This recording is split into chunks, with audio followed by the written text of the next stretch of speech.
Such a Kuya. Nice to see you. Did you want to say something? I'm gonna do a quick interview, but I can talk to you.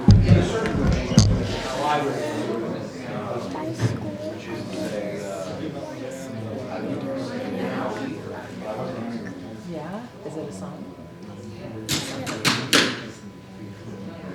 I know a song called American. Thank you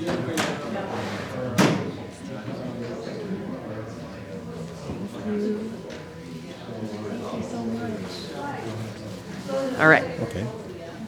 First question, your feelings about being left out of the CNN town halls and the upcoming ABC debate. If allowed to attend, what would be your closing statement? First of all, it is the voters of New Hampshire and voters across the country who are being disrespected and dishonored because of this. The fact that people will be heading to the polls here in just 5 short days without being able to hear the voice of a candidate, myself, first female combat veteran ever to run for president, the only woman of color left in the race, and one who is speaking the truth, challenging the status quo.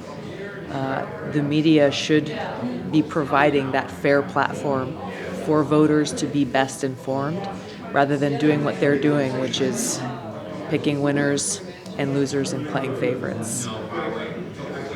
My message has been very clear, and if given the opportunity, I would continue to deliver that message about putting people ahead of partisanship, putting people ahead of profits, and serving as commander-in-chief where I can end these wasteful regime change wars that have not made us any safer, work to end this new Cold War and arms race, and instead take our taxpayer dollars, trillions that we've seen gone out the door, redirect them towards actually serving the needs of the American people here at home. Things like dealing with the opioid crisis, investing in education, making sure that our kids are getting the education they deserve, protecting our environment, making sure that we have quality, affordable health care for every American. The needs are great. As president, I will get our priorities straight, and I will serve and respect every single American. What is your reaction to Speaker Pelosi tearing up Donald Trump's State of the Union? Is that something that you would have done? No. I think a lot of voters probably reacted in the way that I did, and just shaking my head.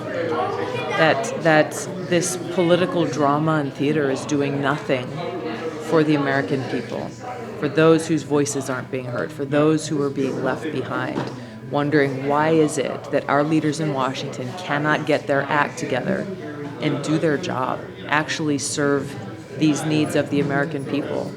This is what I seek to change as president, to bring the kind of leadership and values and integrity and service and honor to the White House, serving all Americans and bringing people together across party lines to be able to do so.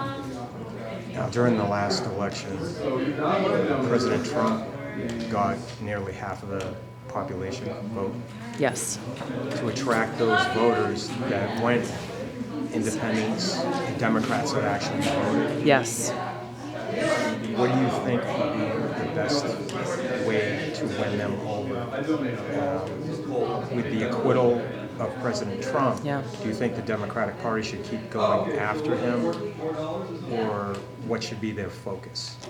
I'll tell you what my focus is, and as the Democratic nominee, this will continue to be my focus because it directly answers your question. This is how I'll win in November of 2020, and why I'm the best candidate to defeat Trump and remove him from office is already throughout this campaign, we are building a coalition of support from Trump voters, Hillary voters, Bernie voters, Ron Paul voters, people coming together across party lines saying we stand as one, motivated by love for our country, and recognize that we've got to work together in order to ensure that our government is of, by, and for the people, that we can actually get things done.